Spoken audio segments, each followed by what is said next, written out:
नमस्कार माझ्या बालमित्रांनो, कशा आहात तुम्ही? मजेत ना? मी आहे शालिनी हुबळीकर आणि माझ्या चॅनलमध्ये तुम्हा सर्वांचं खूप खूप स्वागत आहे. तर आज मी तुम्हाला शिकवणार आहे इतिहास व नागरिक शास्त्र इयत्ता 7वी या विद्यार्थ्यांसाठी तुमचा जो 8वा धडा आहे आदर्श राज्यकर्ता. तर आज हा धडा मी तुम्हाला एक्सप्लेन करणार आहे. तर तुम्हाला तर माहितीच आहे, जेव्हा मी तुम्हाला धडा एक्सप्लेन करते त्यावेळी तुम्ही हातामध्ये पुस्तक घेणार आणि काय घेणार? पेन्सिल. शाबाश, हुशार झालाय ना तुम्ही माझ्या बरोबर राहून. ओके, चला मग आता आपण सुरुवात करूया धडा शिकायला. ठीक आहे. तर 8वा धडा आहे आदर्श राज्यकर्ता. ओके, तुम्हाला समजलं पाहिजे आणि मी जसं वाचन करते तशाच प्रकारे वाचन करायचा सराव घरात तुम्हाला करायचा आहे. कारण की परीक्षेमध्ये तुम्हाला फक्त खालील स्वाध्यायामधील प्रश्नांची उत्तरं येणार नाहीत, तर धड्यांमध्ये जे असतात ना इम्पॉर्टंट, ते तुम्हाला त्याच्यामधलेही प्रश्नांची उत्तरं लिहावी लागतील. त्यामुळे आपल्याला धडा माहीत असणं खूप गरजेचं आहे. ओके, तर धड्यांचं वाचन करत राहा.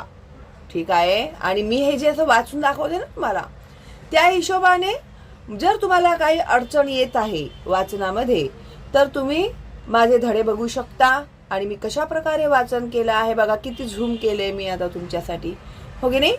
तर तुम्हाला ते वाचता यावं आणि समजावं, ह्या मागचं हेच उद्देश आहे. ठीक आहे.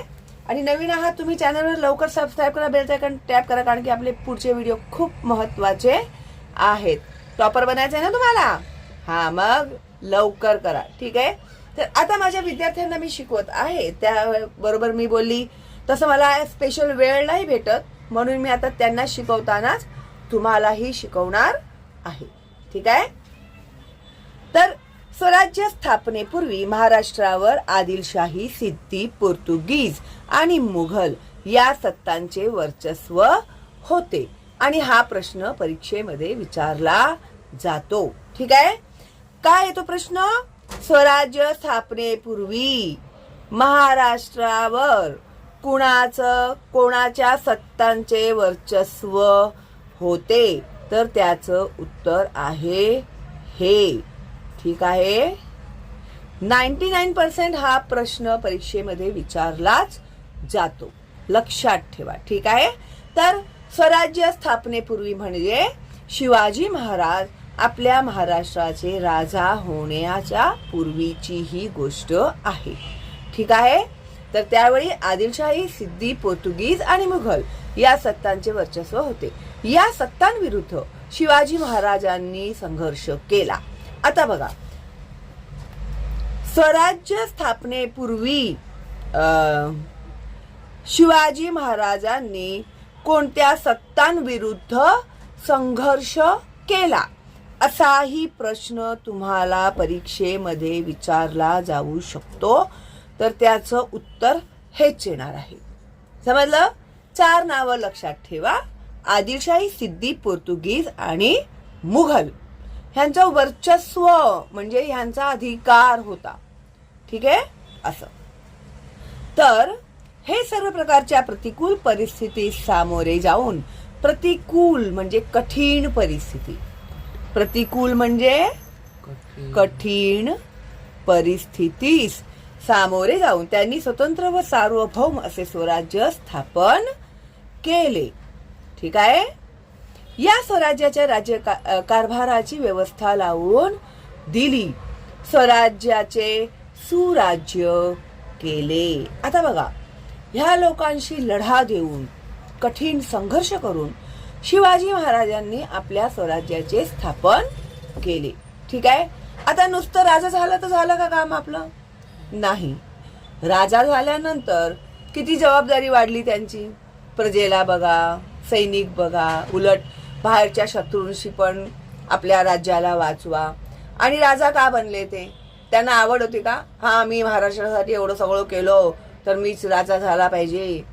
जसं वर्गात तुम्ही स्वतःला हुशार समजता, मीच मॉनिटर व्हायला पाहिजे, असं वाटतं ना तुम्हाला? पण शिवाजी महाराजांचं असं होतं का? का राजे झाले ते शिवाजी महाराज? का झाले राजे? मी करतोय सगळं, मीच राजा झाला पाहिजे, हे होतं का त्याच्या मागचं ध्येय? नाही. राजा झाल्यानंतर त्यांनी आपल्या महाराष्ट्राला वाचवण्यासाठी स्वतःचा राज्याभिषेक करून घेतला. कारण की आता तुमच्या घरामधले मेन वडील असतात, ते सगळे निर्णय घेतात की नाही. मग बाहेरचा माणूस घाबरतो.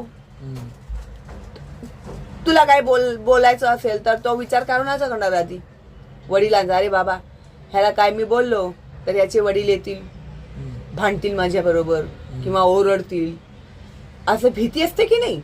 अशाच प्रकारे आपल्या महाराष्ट्रामध्ये राजा असल्यामुळे हे जे बाहेरचे जे शत्रू आहेत त्यांना भीती असेल. बाबा, महाराष्ट्राचा राजा कोण आहे? शिवाजी महाराज आहेत. तर ते 10 वेळा विचार करतील महाराष्ट्रात घुसण्यापूर्वी. तर कुणाचा सामना करावा लागेल त्यांना? शिवाजी महाराजांचा सामना करावा लागेल. म्हणून ते राजे झाले. का? तर आपल्या महाराष्ट्राला, आपल्या महाराष्ट्रातील लोकांना, बायकांना, पोरांना एक सुरक्षितता मिळावी, त्यांचं जीवन सुखमय जावं, हे त्यांच्या मागची भावना होती. त्यांना काय हौस नव्हती राजे बनण्याची. लक्षात घ्या, स्वराज्याची स्थापना ह्याच्यासाठी केली की बाहेरचा शत्रू आला नाही पाहिजे आतमध्ये.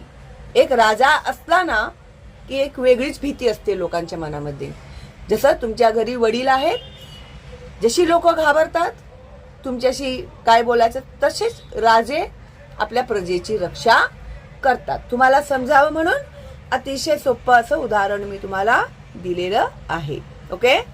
आता या स्वराज्याच्या राज्यकारभाराची व्यवस्था लावून दिली. स्वराज्याचे सुराज्य केले शिवाजी महाराजांनी. रिकाम्या जागा भरा. स्वराज्याचे सुराज्य केले. सुराज्य म्हणजे सुखी राज्य. ठीक आहे. महाराजांनी आपल्या कर्तृत्वाने नूतन सृष्टीच निर्माण केली. आता नूतन म्हणजे नवीन. ठीक आहे. नूतन म्हणजे नवीन. मराठीमध्ये तुम्हाला बालभारती विषयामध्ये समानार्थी शब्द विचारला जातो. त्यावेळी जर नवीन शब्द आला तर त्याचा समानार्थी शब्द नूतन, नूतन आला तर त्याचा समानार्थी शब्द नवीन वर्ष. ठीक आहे. तर नवीन नूतन सृष्टीच निर्माण केली. स्वराज्य स्थापनेसाठीचा संघर्ष करताना महाराज स्वतः अनेक मोठ्या धोक्यांना सामोरे गेले. आता त्यांनी कोणकोणत्या धोक्यांना ते सामोरे गेले, कशा प्रकारे त्यांनी आपल्या प्रजेचं रक्षण केलं. तर सगळ्यात आधी अफजल खानाचा वध आपण धडा शिकलेलो 4थी मध्ये, हो की नाही. अफजल खान भेटीचा प्रसंग, पन्हाळ्याचा वेढा, शाहिस्ते खानावरील छापा, आग्र्यातून करून घेतलेली सुटका, हे सर्व प्रसंग मोठ्या जोखमीचे होते. त्यांनी या सर्व प्रसंगावर यशस्वी मात केली. मात करणे म्हणजे त्याच्यातून सुरक्षित बाहेर पडणे. ठीक आहे. आलेल्या संकटावर मात करणे म्हणतात त्याला. ठीक आहे. त्यातून ते सुखरूपपणे बाहेर पडले. हे सगळं करताना त्यांचाही जीव जाऊ शकला असता की नाही. पण ते खूप हुशार होते, चालाक होते. कोणत्या व्यक्तीला कशा प्रकारे हरवलं पाहिजे ह्याची नीती जी असते ना, त्यांना बरोबर माहीत होती. आता आपण काय शिकलो अफजल खानाच्या वध मध्ये? त्यांना माहिती होतं अफजल खान हा राक्षसी आहे, कूटनीती करणारा आहे, कट कारस्थान करणारा आहे, तो बलाढ्य आहे, त्याच्याकडे सैन्य बलाढ्य आहे. तर महाराज गेले का मैदानावर, हा ये मी लढतो तुझ्या बरोबर म्हणून? नाही. त्यांना माहिती होतं की आपण मैदानामध्ये त्याला हरवू शकणार नाही. म्हणून त्यांनी त्याला घाबरण्याचं सोंग केलं. हो बाबा, मला भीती वाटते, तो तुझा बडा सय्यद आहे त्याची भीती वाटते. म्हणजे त्याचे जे जे बहादूर होते ते सगळ्यांना आधी त्यांनी बाजूला केलं. तेव्हा ते अफजल खानाशी लढू शकले. समजलं? तर अशा प्रकारे या सगळ्या कठीण प्रसंगांमधून ते बाहेर पडले. विचार करा, जीवाला जीव देणारे सहकारी असल्याने शिवाजी महाराज स्वराज्य उभे करू शकले.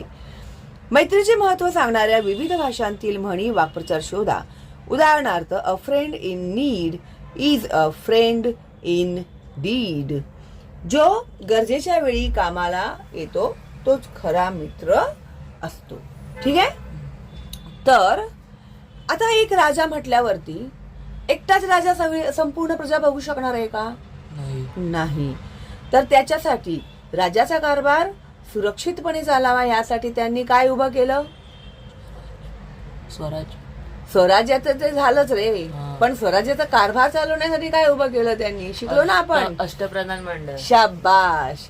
तर अष्टप्रधान मंडळ त्यांनी उभं केलं आणि प्रत्येकाला त्याच्या त्याच्या योग्यतेनुसार त्यांनी जबाबदारी सोपवली होती. ठीक आहे. त्यानंतर संघटन चातुर्य. स्वराज्य कार्यासाठी महाराजांनी आपल्या सभोवतालच्या लोकांना प्रेरित केले. त्यांच्याकडे विलक्षण संघटन चातुर्य होते. आता स्वराज्याच्या कार्यासाठी म्हणजे स्वराज्य व्यवस्थित चालावं ह्यासाठी त्यांनी आपले जे आजूबाजूचे जे लोक आहेत त्या लोकांना एकतर त्यांनी प्रेरित केलं, एनकरेज करणे, त्यांच्यातला उत्साह वाढवणे. ठीक आहे. त्याच्यानंतर त्यांच्याकडे विलक्षण संघटन चातुर्य म्हणजे काय? लोकांना एकत्र आणणे, त्याला म्हणतात संघटन चातुर्य. बघा, त्यांनी जेव्हा सुरुवात केली होती त्यावेळी मावळ्यांना त्यांनी आपल्या बरोबर घेतलं होतं आणि गनिमी गावा करून ते शत्रूशी लढा देत होते. हो की नाही? किती वयाच्या 16व्या वर्षी 16व्या वर्षी शपथही खाल्ली त्यांनी. त्यावेळी कोण होते त्यांच्या बरोबर? मावळे. हो की नाही? म्हणजे अशा प्रकारे त्यांनी आपला ग्रुप तयार केला. छोट्याने सुरुवात केली, मग हळूहळू हळूहळू करून त्यांनी स्वतःचा राज्यकारभार उभा केला. आणि ते नुसताच उभा केला का? नाही. मग ते त्याला चालवलं पाहिजे, पण त्याच्यासाठी लोक निवडणं गरजेचं आहे ना. ज्याला लिहिताच येत नाही त्याला मी पत्र लेखनाचा कारभार दिला तर चालणार आहे का? नाही. हो की नाही? मग त्याच्यासाठी सिलेक्ट केलं पाहिजे की नाही. आता ज्याला लिहिता येत नाहीये तो खूप चांगला योद्धा आहे, मग मी त्याला पत्रलेखन मध्ये घालणार की युद्धाचा त्याला सिलेदार बनवणार किंवा सुभेदार बनवणार? हो की नाही? म्हणजे सिलेक्शन कसं असतं? असं असतं. हो की नाही? आणि जो चांगला लिहितो, ज्याची नॉलेज चांगली आहे, त्याला राज्याचा कारभार हातामध्ये सोपवणार. जो लढाई चांगला आहे त्याला लढाईमध्ये घेणार. ठीक आहे. जो न्याय चांगला करतो त्याला न्यायाधीश बनवणार. ब्राह्मण आहे तो सगळे पूजा अर्चाच करणार. हो की नाही? तुला बसवलं, जा रे पूजा कर सत्यनारायणाची, करणार आहेस का तू? नाही. का नाही करणार? माहितीच नाहीये तुला त्याच्यातलं काही. तर माणसाची योग्यता समजणं गरजेचं आहे की नाही? तर त्या हिशोबाने त्याला काम देणं पाहिजे की नाही? मग त्याच्यासाठी आधी माणसं गोळा केली पाहिजेत की नाही? विद्वान लोकांचं संघटन केलं पाहिजे, मग त्यांच्या हातात राज्यकारभार सोपवणार. कोणाच्याही हातात काही दिलं तर चालणार आहे का? नाही. तुला आता जज बनून बसवलं कोर्टात तर काय करशील? हा कल्पनाही करवत नाहीये. ओके नाही? Okay, it's a part of a joke. हा, तर ते संघटन चातुर्य होते. त्या चातुर्यावरच्या जोरावर त्यांनी आपल्या भोवती शूर व जीवास जीव देणारे लोक गोळा केले. ठीक आहे. त्यांच्याकडे हे जर प्रश्न परीक्षेत आलं ना तर शिवाजी महाराजांकडे संघटन चातुर्य होते. त्याच्या जोरावरच त्यांनी शूर आणि जीवास जीव देणारे लोक गोळा केले. स्वराज्याच्या कार्यात त्यांच्या या सहकार्यांनी आपल्या प्राणांची पर्वा न करता आपले कर्तव्य पार पाडले. अफजल खान भेटीच्या प्रसंगी अत्यंत धोक्याच्या क्षणी बडा सय्यद यास ठार करणारा जीवा महाला. जेव्हा अफजल खान ओरडला, किंचाळला मोठ्याने, दगा दगा, जेव्हा शिवाजी महाराजांनी बिचवा घुसवला आणि त्यांच्या पोटातून आतड्यांचे कोथळे बाहेर काढले, दगा दगा. आधीचा वार कोणी केला होता? अफजल खानने शिवाजी महाराजांच्या पाठीवरती. मग शिवाजी महाराजांना जेव्हा समजलं, त्यांची मान सुद्धा तो दाबत होता त्याच्या हाताने, मग जेव्हा समजलं शिवाजी महाराजांना की हा मला धोका करतोय, तर शिवाजी महाराज तर तयारीनिशी गेलेच होते. चौथीच्या घड्यातला आहे, चौथीमध्ये झालेला आहे शिवछत्रपती मध्ये सगळं. तर हे रिवाइज करवतच राहणार तुम्हाला शेवटपर्यंत, लक्षात घ्या ह्या गोष्टी. त्यामुळे आधीचे धडे समजणे गरजेचं आहे. तर बडा सय्यद येऊन लगेच धावून येऊन मारणार शिवाजी महाराजांना, तेवढ्यात जीवा महाल पुढे आले आणि त्याचा वार त्यांनी झेलला आणि ताबडतोब त्या बडा सय्यदला मारून टाकलं त्यांनी. एका क्षणात झाली ही गोष्ट, एका क्षणाची गोष्ट आहे फक्त. जर जीवा महाल एक क्षणही चुकले असते तर त्याने पटकन शिवाजी महाराजांना मारून टाकलं असतं बडा सय्यदने. एवढा क्विक ऍक्शन असतो ते. ठीक आहे. मग पन्हाळगडाचा वेढा ओलांडून जाताना शिवाजी महाराजांच्या भूमिकेत वावरणारा शिवा काशीद. आता ह्यामध्ये जेव्हा पन्हाळगडामध्ये वेढा घातला होता त्यावेळी शत्रूला वेढा घालणे म्हणजे माहितीये का तुला काय आहे वेढा घालणे म्हणजे काय? आता ना आता वेढा कशाला म्हणतात, वेढा घालणे म्हणजे काय? अनेक वेळा हा शब्द तुमच्या नजरेतून गेला असेल, हो की नाही? आता वेढा घालणे ह्याचा अर्थ काय असं माहितीये का? आता हा आहे किल्ला, ठीक आहे. आता मी चित्र कसं काढते ते इम्पॉर्टंट नाहीये बरं का. वेढा कशाला म्हणतात ते समजा तुम्ही. आता हा आहे शिवाजी महाराजांचा किल्ला, ठीक आहे, पन्हाळगड. इथे शिवाजी महाराज राहत आहेत, ठीक आहे. आणि शत्रूंनी काय केलं माहितीये, त्यांच्याच किल्ल्यामध्ये त्यांनी त्यांना घेरलं चारी बाजूने आणि त्यांना आतमध्ये कैद करून टाकलं. समजलं? तर ह्याला म्हणतात वेढा. समजलं? आता आपण घरात आहोत, आपल्या बाहेर घराच्या बाहेर पोलीस उभी आहे, मतलब अंदर जाने का नहीं, बाहर से कोई अंदर नहीं आएगा, अंदर से कोई बाहर नहीं जाएगा. कळलं? अशाच प्रकारे त्यावेळी शत्रू सैन्य असे वेढा घालायचे. आणि आतमध्ये बसून तेव्हा काय मोबाईल फोन होते का? अरे वेढा घातलाय शत्रूंनी, ताबडतोब ये सैनिक घेऊन कोणाला बोलणार? आतला माणूस बाहेर नाही जाऊ शकत, बाहेरचा माणूस आत नाही जाऊ शकत. आता हे जे मी सर्कल काढलंय हे काय आहे? वेढा. वेढा म्हणजे काय आहे? म्हणजे त्यांनी चारी बाजूनी घेरलंय. कोणी? मुघल सैन्याने. हा, सैनिक आहेत ते. नाही तर ह्या लाईन म्हणजे वेढा आहे बोलाल तुम्ही. काय भरोसा नाही बाबा तुमच्या लोकांचा. म्हण नाही, शालिनी टीचरनी शिकवलंय आम्हाला, माहितीये म्हणे ह्यालाच वेढा म्हणतात. अरे वेढा म्हणजे सैनिक उभे करतात चारी बाजूंनी. जसं दारात उभा पोलीस राहतो आणि आपण आतून बाहेर, बाहेर आत येऊ नाही शकत, तशाच प्रकारे किल्ल्याला वेढा घालतात. समजलं? आणि त्यावेळी खूप पाऊस पडत होता. आता शिवाजी महाराजांना माहिती होतं की सरळ मी असं रस्त्याने गेलो बाहेर तर हे काय जाऊ देणार आहेत का सैनिक? नाही. त्यांच्या चोर वाटा पण होत्या, हो की नाही? तर इकडून एक रस्ता होता, एक तुम्हाला समजावं म्हणून सांगते मी. इथून एक अवघड पायवाट होती, रानटी जंगली घनदाट जंगल होतं ते, ठीक आहे. त्यावेळी ना हा पन्हाळगडाचा वेढा जो आहे ना, हे शिवछत्रपतीचं चित्रपट आहे की नाही, ते तुम्ही बघितलं ना, तुम्हाला हे सगळं अक्षरशः डोळ्यातून पाणी, माझ्या डोळ्यातून पाणी आलं ते बघितलं त्यावेळी. कशा प्रकारे ते लोक ह्या भागातून पळाले असतील माहितीये शिवाजी महाराज. आता हा जो होता ना आपला शिवा काशीद, हा जो होता की नाही, हा शिवाजी महाराजांसारखाच दिसायचा, कॉपी, हो की नाही? आणि त्यावेळी खूप पाऊस पडत होतो आणि शिवाजी महाराजांना कोणत्याही परिस्थितीत निघायचं होतं. मग त्यांनी काय विचार केला होता, पालखी करायची. पालखीमध्ये आता जो बसेल शिवाजी बनून तो 100% मरणार हे नक्की आहे. शत्रू पकडणारच त्यांना समोरून गेले तर, हो की नाही? कोण तयार होणार बाबा आपलं जीव द्यायला, असा प्रश्न उभा होता. त्यावेळी हा शिवा काशीद म्हणाला, मी जातो पालखीमध्ये, ठीक आहे. आणि तो इकडनं गेला पालखीमधून. आणि हे सगळं काय होतं, फसवण्यासाठी होतं शत्रूला. आणि ओरिजिनल जे शिवाजी महाराज होते, हे जे मागचं जे रस्ता होता की नाही जंगलाचा, त्या रस्त्यातून ते गेले पालखीमधून.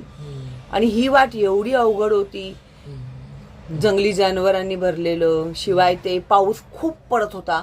आणि त्याच्यामध्ये ते काय म्हणतात त्याला, ते पायाला चिटकतात ना, ते रक्त शोषून घेतात, ते काय म्हणतात त्याला, आत्ता आठवत नाही मला या मोमेंटला. गोचीड नाही, गोचीड कुत्र्याच्या अंगावर असते, ते काय आहे आठवत नाही मला. तुम्हाला आठवलं ना मुलांनो? बघूया कोण सगळ्यात आधी याचं मला उत्तर देतो. ठीक आहे, तर त्याचं नाव मला कमेंटमध्ये पाठवा. अशा प्रकारे शिवाजी महाराज इकडनं गेले आणि हा जो होता शिवा काशीद आहे की काशीद, हा काशीद, ह्याला पकडलं. शिवाजी पकडला गेला म्हणून त्यांना आधी खुशी झाली, सैनिक रिलॅक्स झाले. मग नंतर समजलं की दगा धोका, हा तर नकली शिवाजी आहे. मग ताबडतोब त्याचं मुंडकं त्यांनी तिकडे उडवून टाकलं. ठीक आहे. आणि कोणीही सैनिक पकडला गेला तर त्याची बिशात की तो एक शब्दही शिवाजी महाराजांचं विचारतात ना, काय आहे बोल, पुढचं प्लान काय आहे बोल, एक शब्दही बोलणार नाही. ते जीव देतील पण एकही शब्द त्यांना कळणार नाही की काय प्लान चाललंय शिवाजी महाराज. एवढे ते विश्वासू होते त्यांचे सैनिक, समजलं? त्याला संघटन चातुर्य म्हणतात, समजलं का? विश्वास संपादन करणे. मग महाराज विशाल गडाकडे जात असताना त्यांचा पाठलाग करणाऱ्या शत्रूची वाट रोखून धरणारा बाजीप्रभू देशपांडे, माहितीये ना बाजीप्रभू देशपांडे? पावनखिंड. त्यानंतर पुरंदरचा किल्ला लढवणारा मुरारबाजी देशपांडे, सिंहगड जिंकण्यासाठी धारातीर्थ पडलेला तानाजी मालसुरे, महाराजांच्या आग्र्याहून सुटके प्रसंगी मोठी जोखीम पत्करणारे हिरोजी फर्जंद आणि मदारी मेहतर, अशी अनेक उदाहरणे स्वराज्य उभारणीच्या कार्यात आढळतात. आणि हा प्रश्न परीक्षेमध्ये तुम्हाला येणार. तर कुणी काय काय केलं आहे शिवाजी महाराजांच्यासाठी, ते उत्तर तुम्हाला लिहावं लागेल. आणि त्याची सुरुवात इथून होते, अफजल खान पासून. ठीक आहे.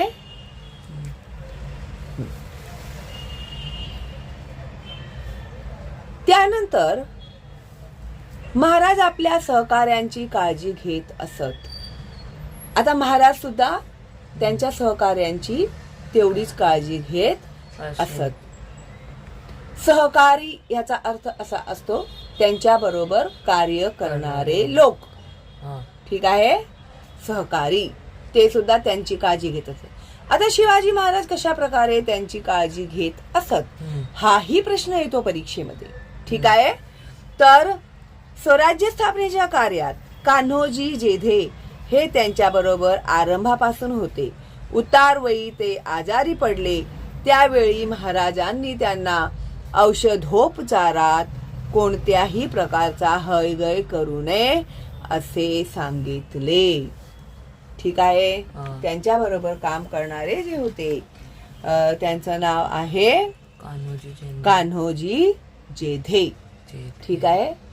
आता ते रिटायर झाले, म्हातारे झाले, आजारी पडले. आता माझ्याकडे काम करत होता तोपर्यंत माझा त्याच्याशी संबंध. आता बाबा तो कुठे माझ्याकडे काम करतो, आजारी पडू दे, नाही तर काहीतरी होऊ दे, मला काय करायचंय असा विचार केला का त्यांनी? नाही. त्यांचा पूर्ण औषधोपचारात कोणत्याही प्रकारची हैगय म्हणजे लापरवाही होऊ नये. ठीक आहे. आता बघा, रयतेची काळजी. आता रयत म्हणजे काय? रयत म्हणजे प्रजा. ज्या राज्याचे शिवाजी महाराज राजे होते त्या राज्यात प्रजा होती. प्रजा म्हणजे महाराष्ट्रात राहणारे लोक, सामान्य जनता आपल्यासारखी, हो की नाही? तर स्वराज्य स्थापनेच्या कार्यात महाराजांचा शत्रूशी संघर्ष चाललेला होता. आता स्वराज्य सांभाळताना शत्रू तर येणारच, त्यांच्याशी लढा तर द्यायचाच आहे त्यांना, ते तर चालूच होतं. इकडनं एक येतोय त्याला मारतायत, तिकडनं एक येतोय त्याला मारतायत, ठीक आहे. त्याचबरोबर शत्रूंच्या स्वाऱ्यांमुळे प्रजा त्रस्त होत असे. आता शत्रू आला, त्याने घरे जाळली, तुमची शेते जाळली, देवळे पाडली, बायकांना उचलले, पोरांना उचलले, पुरुषांना उचलले, कळलं ना? तर प्रजेला त्रास होणार की नाही होणार त्या गोष्टींचा? तर अशा वेळी रयतेची जास्तीत जास्त काळजी घेण्याचा महाराजांचा प्रयत्न असे. तर प्रजेला माझ्या कमीत कमी त्रास झाला पाहिजे ह्या गोष्टीकडे विशेष लक्ष शिवाजी महाराज देत असत. ठीक आहे. तर शाहिस्तेखानाच्या स्वारीच्या वेळी महाराजांनी रोहिड खोऱ्याच्या देशमुखास रयते संबंधी आपले कर्तव्य पार पाडण्याविषयी ताकीद दिली. आता शाहिस्तेखानाच्या स्वारीसाठी जेव्हा गेले होते शिवाजी महाराज, त्यावेळी रयतेची काळजी करण्याची जबाबदारी कोणाला दिली होती? देशमुखास त्यांनी दिली होती. त्यांनी त्या देशमुखास गावोगाव हिंडून घाटाखाली जेथे सुरक्षित जागा असेल तेथे लोकांना नेण्यास सांगितले. हा प्रश्नही परीक्षेमध्ये विचारला जातो की शिवाजी महाराजांनी रयतेची काळजी कशा प्रकारे घेतली. त्याचं उत्तर हे आहे. ठीक आहे. तर या कार्यास एका घडीचा दिरंग न करणे असे त्यास बजावले. दिरंग करणे म्हणजे दुर्लक्ष न करणे, एकही क्षण वाया न घालवणे. ताबडतोब बोलल्याबरोबर मुवमेंट ही झालीच पाहिजे. समजलं? त्यानंतर पुढे महाराजांनी त्याला पुढील प्रमाणे सक्त ताकीद दिली. आता कोणाला ताकीद दिली?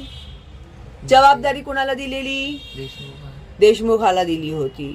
काय जबाबदारी दिली होती? गावोगाव हिंडून घाटाखाली जेथे सुरक्षित जागा असेल तिथे लोकांना नेण्यास सांगितले. का लोकांना नेण्यास सांगितले?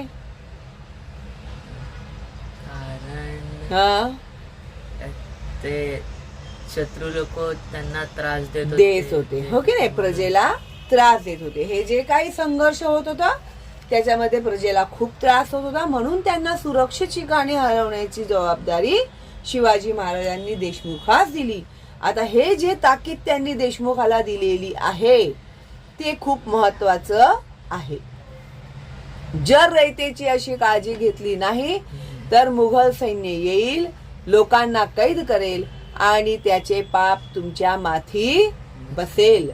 आपल्या सैनिकांकडून रयतेला त्रास होऊ नये अशी काळजी महाराज घेत असत.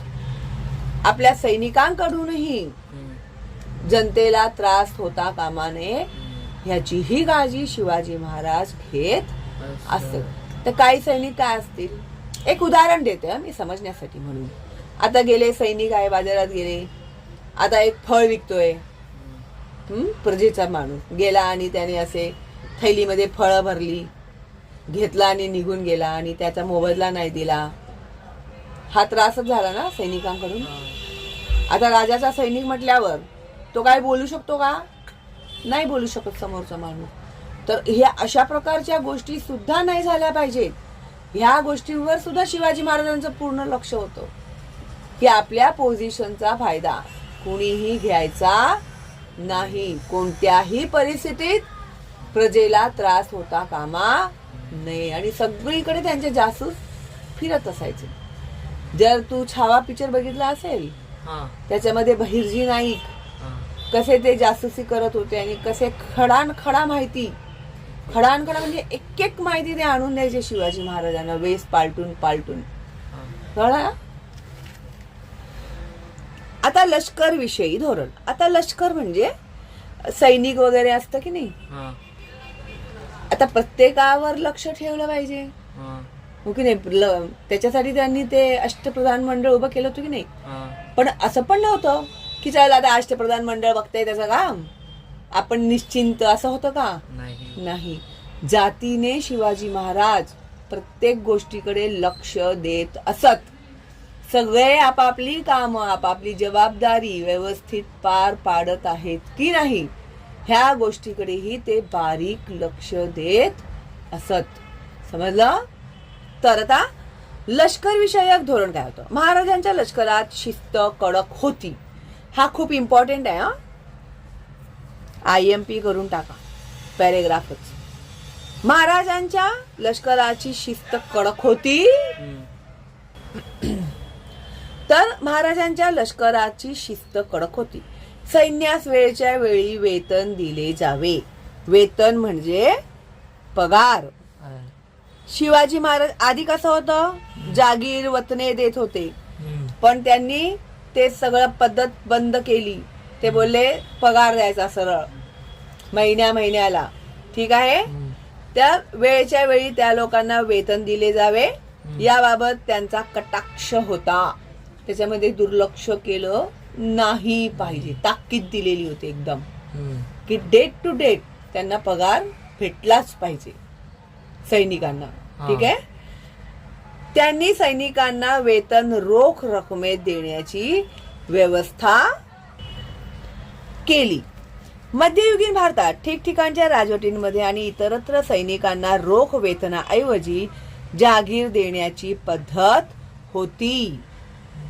आताच बोलली ना मी, जागीर वगैरे द्यायचे, पण ती पद्धत बंद करून शिवाजी महाराजांनी पगार द्यायला सुरुवात केली, वेतन द्यायला सुरुवात केली. महाराजांनी ही पद्धत रद्द केली. हा प्रश्न येतो परीक्षेमध्ये.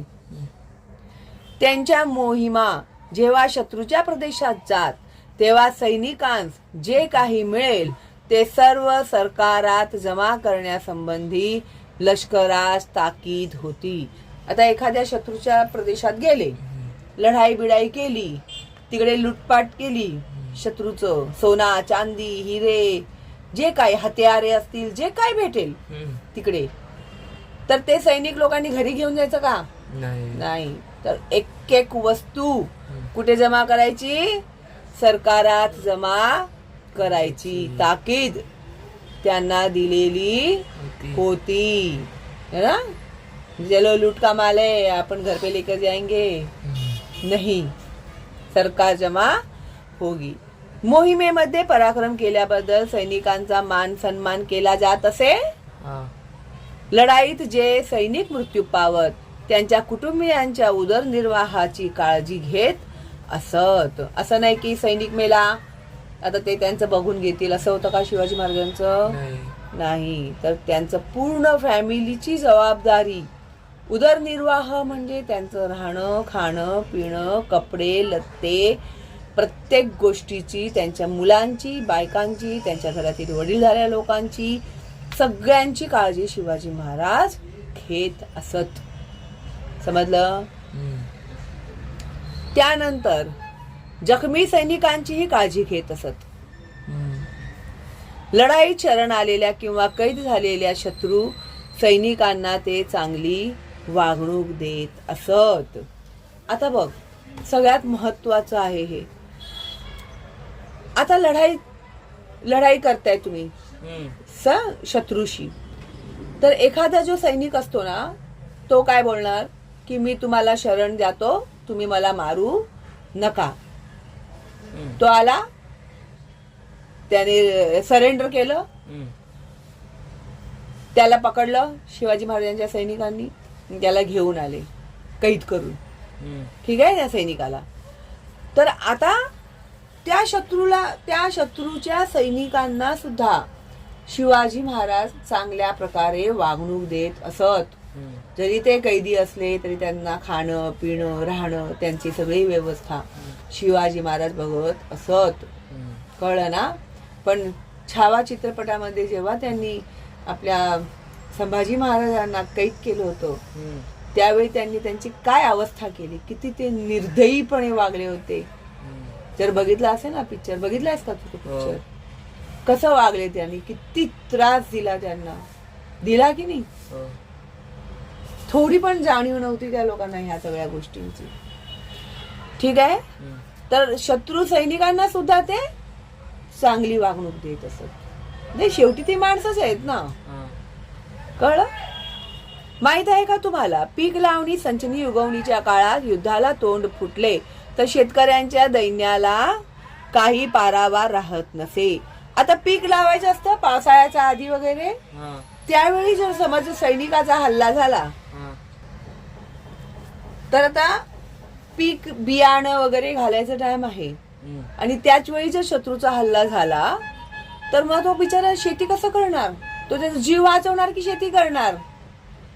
शेती. हा, जीव वाचवणार की नाही? हा. आता त्याची अवस्था बेकार झाली की नाही? हा.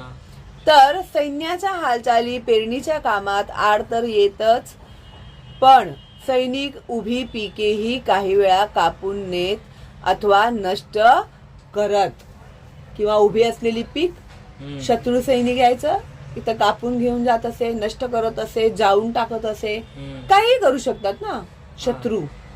नासाडीच करायची आहे ना त्या लोकांना. ठीक आहे. तर शेतकऱ्यांची घरे लुटत, हा. त्यांच्या घरामध्ये घुसून धान्यांच्या गोण्या उचलून नेत, सामान सुमान काय आहे ते सगळं उचलून नेत. आपल्या सैनिकांना अशा कृत्यापासून परावृत्त करावे असे आदेश महाराजांनी अधिकाऱ्यांना दिले होते. हा, म्हणजे हे कसं, शत्रू सैनिक तर शत्रू आहेत, हम्म. पण आपले सैनिक सुद्धा जर अशा प्रकारचा व्यवहार करत असतील तर त्या लोकांनाही अशा प्रकारचा व्यवहार प्रजेशी करता कामा नये. ठीक आहे. यासाठी त्यांनी अधिकाऱ्यांना आदेश दिलेले होते की आपल्या सैनिकाने सुद्धा, आपलं राज्य आहे म्हणून काय झालं, शेतकऱ्यांशी अशा प्रकारे व्यवहार करता कामा नये, याकडे विशेष लक्ष ते देत असत. समजतंय ना मी काय बोलते ते? हा. शत्रू तर बाहेरून आला तर तो त्रास देतोच, पण काय होतं कधी कधी आपले सैनिक सुद्धा असं वागतात त्या लोकांशी. हम्म. आताच मी उदाहरण दिलं होतं ना तुला, फळवाला आहे, हा. त्याने थैली घेऊन गेला आणि भरून निघून गेला. तर इकडेही लक्ष असायचं शिवाजी महाराजांचं की आपले सैनिक तरी प्रजेबरोबर गैरवर्तन करत नाहीयेत ना, याकडेही शिवाजी महाराज लक्ष देत असत. ठीक आहे. या संदर्भात इसवी सन 1674 मध्ये छत्रपती शिवाजी महाराजांनी आपल्या लष्करी अधिकाऱ्यांना उद्देशून लिहिलेले पत्र फार मोलाचे आहे. महाराजांनी लष्कराच्या शिस्तीसंबंधी किती बारकाईने विचार केला होता याची यावरून कल्पना येते. आता बघा, शिवाजी महाराजांनी आपल्या लष्कराला पत्र लिहिलेलं आहे. तर काय पत्र लिहिलं आहे सैनिकांना? विलातीस तसवीस देऊ लागाल, ऐशास लोका जाती, कोणी कुणब्याचे दाणे आणील, कोणी भाकर, कोणी गवत, कोणी फाटे, कोणी भाजी, कोणी पाले. ऐसे करू लागलेत म्हणजे जी कुणबी घर धरून जीव मात्र घेऊन राहिले आहेत तेही जाऊ लागतील. कुणबी म्हणजे शेतकरी. जर तुम्ही असं त्यांच्या बरोबर वागायला लागले तर जीव वाचवण्यासाठी ते लोक इकडनं निघून जातील. ठीक आहे. कित्येक उपाशी मराया लागतील, उपाशी मरतील. कितीतरी उपाशी मरतील. म्हणजे त्याला ऐसे होईल की मोगल मुलकांत आले त्याहूनही अधिक तुम्ही. हा. मोगल मी आत्ताच सांगितलं ना तुला, हा. शत्रू तर करतच होते, तसंच तुम्हीही करत आहात आम्हाला. हा. म्हणजे फरक काय? फरक काय? मुघल होते तेव्हाही हाच त्रास होता, हम्म. तुम्ही आहात तेव्हाही हाच त्रास आहे. मग काय फरक आहे? कुठे सुरक्षित आहोत आम्ही असं वाटायला लागेल ना त्या लोकांना. हा. तर मोगल मुलकांत आले त्याहूनही अधिक तुम्ही, ऐसा तळतळाट होईल. अशा प्रकारे पत्र शिवाजी महाराजांनी आपल्या सैनिकांना लिहिला. ठीक आहे. हम्म. तर तुम्हाला अशा प्रकारचं वागणूक आपल्या शेतकऱ्यांना द्यायचं नाही, हेच त्या मागचं उद्देश होतं. आणि त्या बाबतीत त्यांचे कायदे कानून सुद्धा खूप कडक होते. हम्म. जरी सांगूनही जर सैनिक तसं वागत असेल तर त्याला खूप कडक शिक्षा देत होते शिवाजी महाराज. ताकीद देऊन सुद्धा जर सैनिक सुधारले नाही तर त्यांनाही शिक्षा देत होते शिवाजी महाराज. समजलं? त्यानंतर सहिष्णू वर्तन म्हणजे चांगलं वर्तन, दयाळू वर्तन. महाराजांना ज्या सत्तांबरोबर संघर्ष करावा लागला त्यांच्यापैकी आदिलशाह, मुघल आणि सिद्दी या सत्ता इस्लामी होत्या. आता जेवढ्या सत्तांच्या बरोबर संघर्ष केला त्यामधला हा जो आदिलशाह आहे, मुघल आणि सिद्दी या सत्ता इस्लामी होत्या.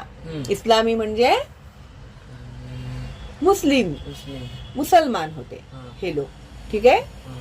मात्र त्यांच्याशी संघर्ष करताना महाराजांनी स्वराज्यातील मुसलमानांना आपले प्रजाजन मानले. जरी ह्या लोकांनी शिवाजी महाराजांना आणि आपल्या प्रजेला त्रास दिला असला तरी सुद्धा शिवाजी महाराजांनी मात्र त्यांच्याशी संघर्ष करताना त्यांच्या स्वराज्यातील मुसलमानांना आपले प्रजाजन मानले. समजलं? अफजल खानाच्या भेटीच्या वेळी महाराजांच्या सैन्यात सिद्दी इब्राहिम हा विश्वासू सेवक होता. कळलं?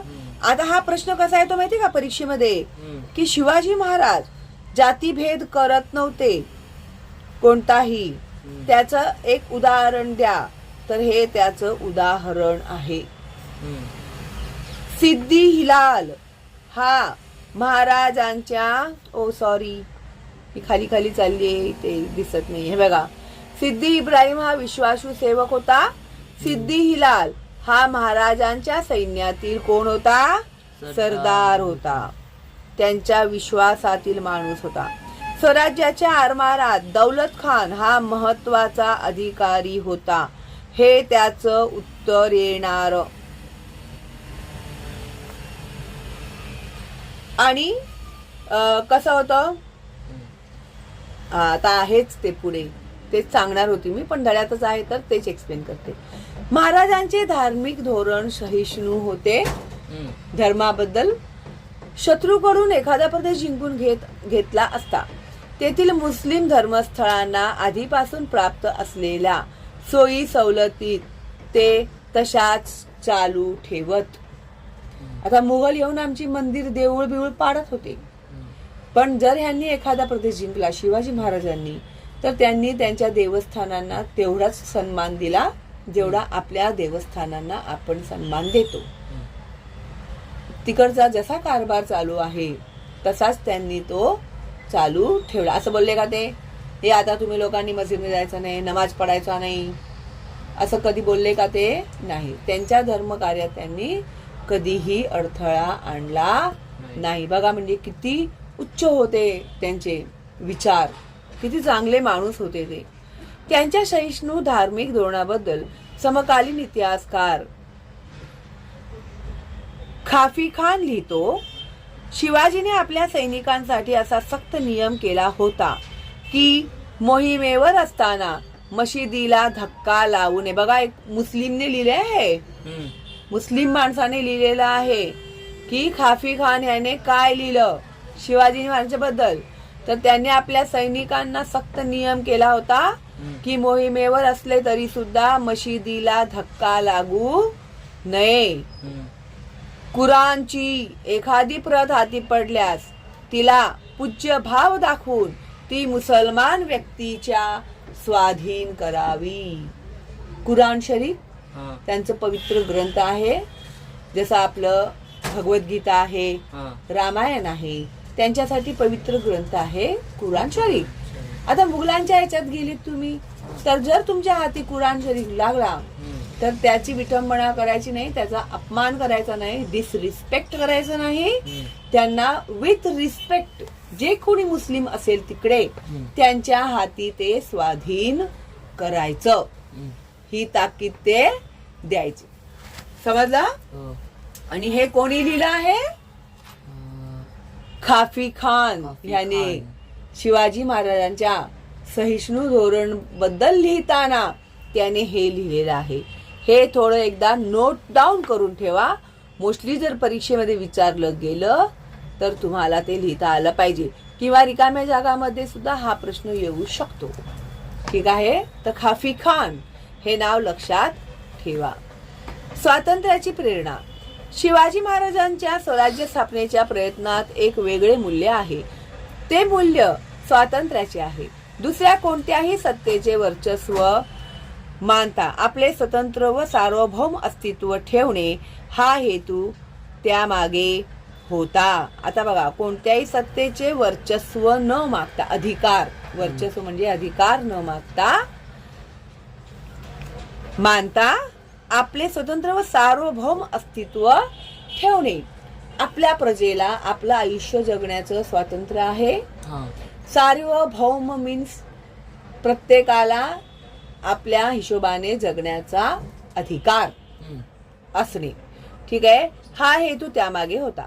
परकीय आणि अन्यायी सत्यांच्या विरोधात संघर्ष करताना महाराजांनी इतरांनाही स्वातंत्र्याची प्रेरणा दिली. मुघलांच्या सेवेत असलेला छत्रसाल जेव्हा महाराजांना भेटला तेव्हा त्यांनी त्यास बुंदेलखंडात स्वतंत्र राज्य निर्माण करण्याची प्रेरणा दिली. आता मुघलांच्या सेवेत असलेला हा जो छत्रसाल होता की नाही, छत्रसाल नावाचा जो व्यक्ती होता, तो जेव्हा शिवाजी महाराजांना जाऊन भेटला, असं नव्हतं शिवाजी महाराजांना की प्रत्येक राज्यात आपणच राजे व्हायचं, अशी त्यांची भावना नव्हती. तर छत्रसाल जो जेव्हा शिवाजी महाराजांना भेटला तेव्हा त्यांनी त्याला बुंदेलखंडाचं एक स्वतंत्र राज्य निर्माण करण्याची प्रेरणा दिली. तुझ्या बुंदेलखंडला तिकडचा राजा हो आणि तू तिकडचा राज्यकारभार सांभाळ. मीच राजा, सगळं मलाच भेटलं पाहिजे असं होतं का? नाही. ते राजे झाले होते सुरक्षित करण्यासाठी आपल्या महाराष्ट्राला. त्याच्यामध्ये त्यांचा कोणताही स्वार्थ नव्हता. शिवाजी महाराजांचं लाईफ खूप चांगलं होतं, खूप रॉयल होतं. त्यांना काहीही गरज नव्हती एवढं सगळं करत बसायची. शहाजीराजांना चांगला पगार येत होता, मस्त. जिजाबाई पण एकदम श्रीमंत, शहाजीराजे पण श्रीमंत होते. काय नको होतं शिवाजी महाराजांना? काय नको होतं शिवाजी महाराजांना? म्हणजे दुसऱ्या देशातले येऊन आपल्या गुलामगिरी नको होती. गुलामगिरी. आपल्याच घरात येऊन लोक आपल्याला गुलाम बनवतात. तुझ्या घरात घुसून मी तुला गुलाम बनवलं तर चालेल का तुला? मग त्या वयामध्ये शिवाजी महाराजांना हे सगळं समजत होतं. लक्षात घ्या तुम्ही की आपल्या महाराष्ट्रामध्ये बाहेरचे लोक येतात, आपल्या बायकांना पोरांना उचलून नेत आहेत, आपल्यालाच त्यांनी आपल्याच घरात गुलाम करून ठेवलेला आहे. तर ह्या गुलामगिरीतून आपली सुटका झालीच पाहिजे. नाहीतर ते तर आरामात खाऊन पिऊन लग्न बिग्न करून आरामात राहू शकले असते. ते त्यांना काय गरज पडली होती एवढी मगजमारी करायची? होतं ना त्यांच्याकडे सगळं. मग हेच विचार करण्याची पद्धत, त्यांना जिजाबाईंनी दिलेले संस्कार. समजलं? शहाजीराजांची ही अशीच इच्छा होती की शिवाजी महाराजांनी स्वतःचं राज्य उभारलं पाहिजे. ह्या भले ते त्या लोकांच्या शत्रू मध्येच होते, कारण की पर्याय नव्हता, पण त्यांनी आपल्या मुलाची जडणघडण अशी केली की त्याने अशा प्रकारचं काहीतरी ऍक्शन करावं की आपल्याला स्वातंत्र्य भेटलं पाहिजे, स्वराज्याची स्थापना झाली पाहिजे. आणि ह्याचं बीज पेरायची सुरुवात केली होती जिजाबाईंनी.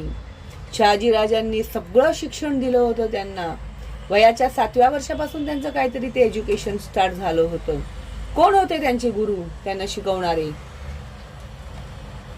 शिवाजी महाराजांना दादोजी कोंडदेव होते. ठीक आहे. विसरा, पुढचं पाठनी मागचं सपाट, असंच करत राहावा. ठीक आहे. महाराजांच्या कार्याची थोरवी. महाराजांनी अनेक शत्रूंशी संघर्ष करत करत स्वराज्याची स्थापना केली. ही कृतीच त्यांचे युगप्रवर्तक सिद्ध करते. परंतु या कृतीखेरीज त्यांच्या व्यक्तिमत्वामध्ये इतरही अनेक सद्गुणांचा समुच्चय आढळतो. म्हणजे जरी त्यांनी दुसऱ्या राज्यांवरती आपलं वर्चस्व स्थापित केलं तरी सुद्धा त्याच्यामध्ये सुद्धा त्यांचा ते किती सद्गुणी होते हे आपल्याला दिसून येतं. युगप्रवर्तक कत्व सिद्ध करणे म्हणजे एका युगाचं परिवर्तन करणे. कळलं ना?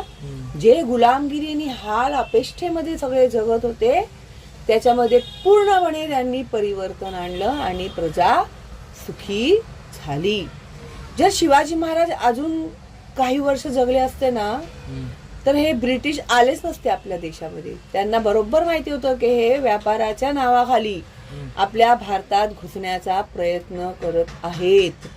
कारण की जगामध्ये सगळ्यात सोना नाण्यांनी समृद्ध असं भारत एकच होतं. हिरे, माणिक, मोती, सोन्याचा पिंजरा म्हणायचे भारताला. आणि हेच सगळं लुटण्यासाठी ना हे मुघल, ब्रिटिश, पोर्तुगीज, फ्रेंच हे सगळे आपल्या देशामध्ये येत आणि हे शिवाजी महाराज ओळखून चुकले होते की ह्या लोकांचं इकडे येण्यामागचं कारण दुसरं आहे, आपल्याला गुलाम बनवण्याचा ह्यांचा प्रयत्न सुरू ब्रिटिशांचा. मुघलांशी ते तर लढलेच ते, पण ब्रिटिश लोकही आपल्या देशात घुसण्याचा प्रयत्न करत आहेत ह्याचाही अंदाज शिवाजी महाराजांना आलेला होता त्यावेळी. समजलं का? म्हणून त्यांनी आरमार वगैरे सगळी तयारी केली होती, उभी केली होती. कळलं? पण ते आजाराने त्यांचा मृत्यू झाला. तर परंतु या कृतीखेरीज त्यांच्या व्यक्तिमत्वामध्ये इतरही अनेक सद्गुणांचा समुच्चय आढळतो. व्यक्तिमत्व म्हणजे पर्सनॅलिटी. ठीक आहे? एखादा प्रत्येक व्यक्तीचं एक व्यक्तिमत्व असतं ना. कुणाचं वाईट असतं, कुणाचं चांगलं असतं. ठीक आहे? आता हे आतंकवादी हे वाईट व्यक्तिमत्वाची लोक आहेत, वाईट स्वभावाची लोक व्यक्ती आहेत ते लोक, म्हणून ते लोकांचं नुकसान करत आहेत. पण आपले शिवाजी महाराज जे होते ते एक युग प्रवर्तक तर होतेच, शिवाय ते त्यांच्या व्यक्तिमत्वात अजूनही चांगल्या गुणांचा हे आढळतो. समुच्चय म्हणजे अनेक चांगले गुण त्यांच्यामध्ये आढळतो. महाराज अत्यंत बुद्धिमान होते. त्यांनी अनेक विद्या आत्मसात केल्या. विद्या म्हणजे नॉलेज, ज्ञान. ओके. त्यांना अनेक भाषा आणि लिपी अवगत होत्या. लिपी म्हणजे काय? लिहिण्याची पद्धत. लिपी म्हणजे लिखाण. ठीक आहे? संस्कृत अजूनही दुसरे असतील त्याच्यामध्ये. आई वडिलांनी केलेले स्वराज्य स्थापनेचे आणि नैतिकतेचे संस्कार त्यांच्या मनात खोलवर रुजलेले होते. आताच मी एक्सप्लेन केलं तुला कसे आई वडिलांनी त्यांच्या मनावरती हे संस्कार केले होते. त्यांच्या व्यक्तिमत्वात चारित्र्य आणि सामर्थ्य, शील आणि पराक्रम यांचा समन्वय झाला होता. त्यांच्याकडे नेतृत्व, व्यवस्थापन हे सगळं अंडरलाइंड आहे, म्हणजे हे सगळं इम्पॉर्टंटच आहे. ठीक आहे? व्यवस्थापन, द्रष्टेपणा. द्रष्टेपणाचा अर्थ असा असतो की पुढे काय होणार आहे त्याचा अंदाज आधीच बांधणे.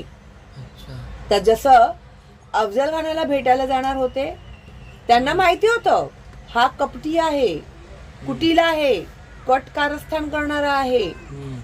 त्यांना आधीच सगळं अंदाज असायचं. म्हणून ते जेव्हा अफजल खानाला भेटायला गेले तेव्हा त्यांनी सैनिकांना ताकीद दिली होती की मी जर जिवंत नाही आलो तर डगमगून जाऊ नका. राजगद्दीवर संभाजीराजांना बसवा, मासाहेबांचा सल्ला घ्या आणि राज्यकारभार सुरळीत चालवा. ह्याचाही त्यांना अंदाज होता की ह्याच्यात माझाही जीव जाऊ शकतो. ठीक आहे? तर ते त्याला म्हणतात द्रष्टा. द्रष्टा म्हणजे जो पुढचा विचार आधीच करतो. जर तुम्ही द्रष्टे झालात आत्ता की भविष्यात तुम्हाला काय बनायचंय तर त्या हिशोबाने तुम्ही आज मेहनत करायला सुरुवात केली पाहिजे. तुला इतिहासकार बनायचं आहे तर तुला इतिहासाची सगळी माहिती असली पाहिजे. तुला सायंटिस्ट बनायचं असेल तर तुला त्याबद्दलची सगळी माहिती असली पाहिजे. समजलं ना? तुमच्या भविष्याचे द्रष्टे तुम्हीच आहात. समजलं? तुम्हीच घडवणार तुमचं भविष्य. आम्ही काय शिकवणार नाही, झालं आमचं काम. पण तुम्हाला खूप काम आहेत भविष्यात. राजकीय मुत्सद्देगिरी म्हणजे टिक्स अँड टॅक्स म्हणतात ना, एकदम असं लेचापेचा होऊन चालतं का? नाही, जशास तसे हम्म. वागलं पाहिजे.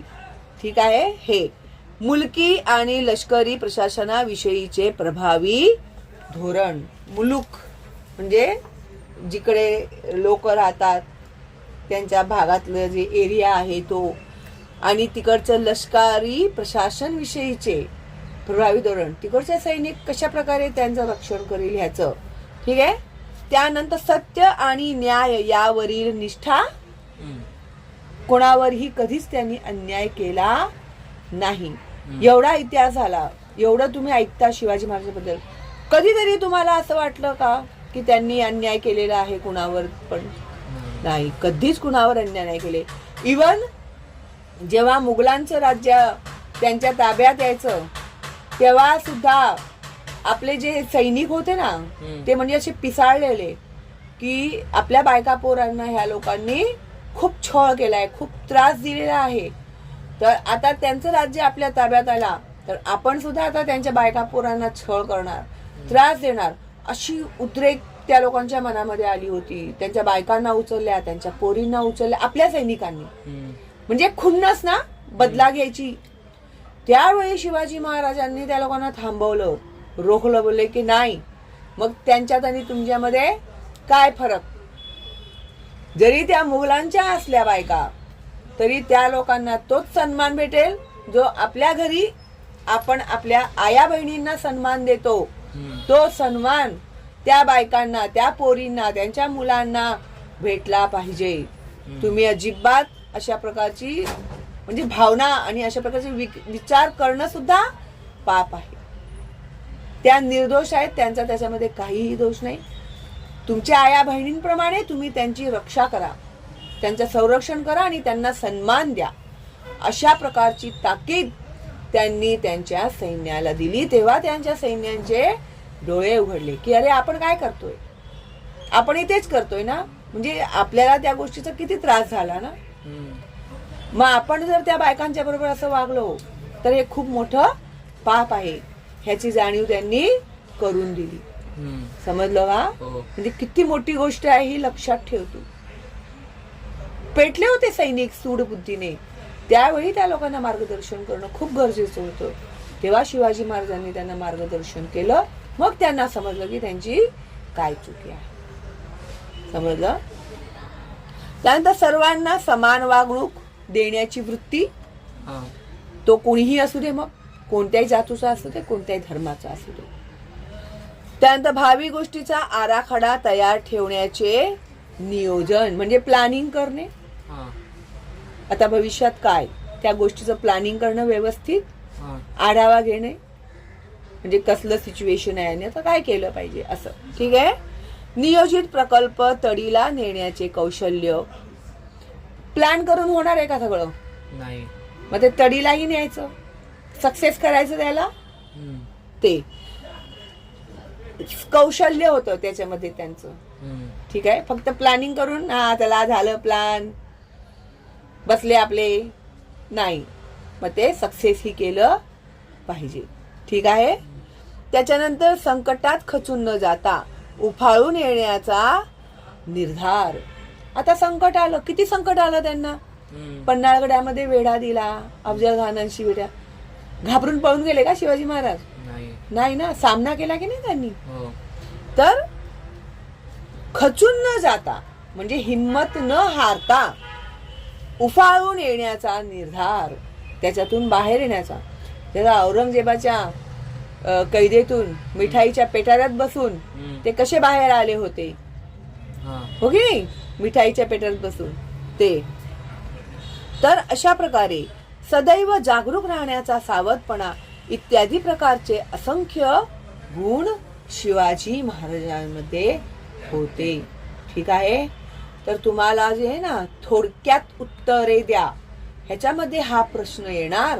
तर कशा कशा प्रकारे शिवाजी महाराजांनी राज्य कारभार चालवला आणि त्यांचे एक्स्ट्रा ऑर्डिनरी गुण काय होते, तर हे सगळे पॉइंट तुम्हाला लिहावे लागतील. त्यानंतर आता बघा आलं इथे तेच आलं. स्त्रियांच्या बाबतीत कोणी अनुचित वर्तन केले तर तसे करणाऱ्यास ते कठोर शिक्षा करत.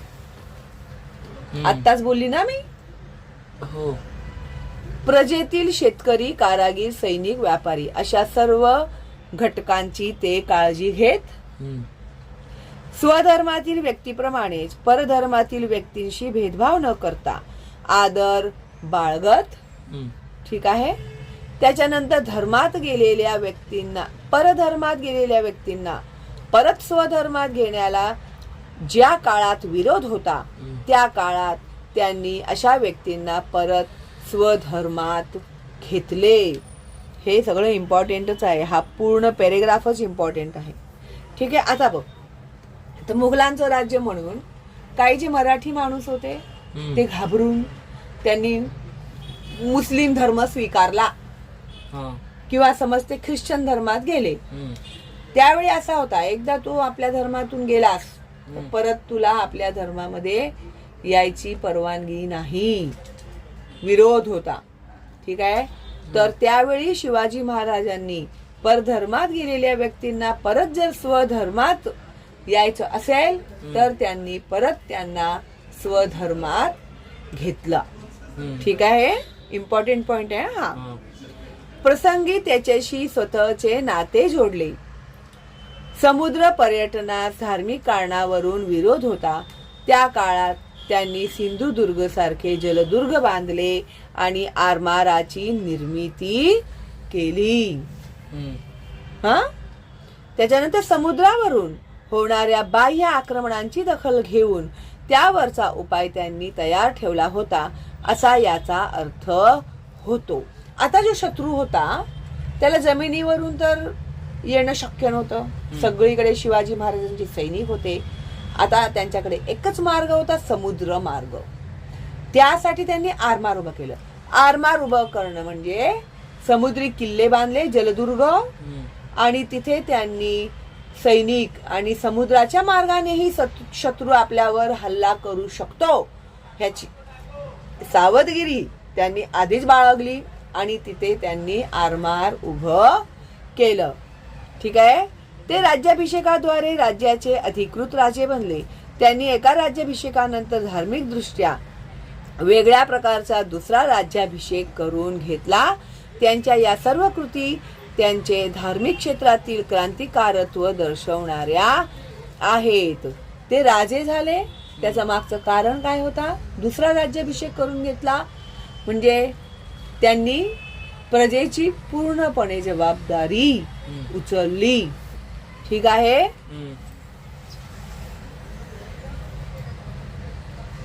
इकडे मोठ्या संकटांना धैर्याने आणि निर्भयपणाने सामोरे जाणे एवढेच त्यांचे मोठेपण नव्हते. त्यांना आपल्या स्वराज्याला नैतिकतेचा आणि गुणवत्तेचा आधार द्यायचा होता. प्रजा कशीही राहिली तर चालणार आहे का? नाही. ती चांगल्या प्रकारे राहिली पाहिजे, हाही होता. म्हणून महत्वाच्या गोष्टींप्रमाणे छोट्या छोट्या गोष्टींच्या बाबतीतही त्यांनी संबंधितांचा योग्य ते आदेश दिल्याचे आढळते. ठीक आहे.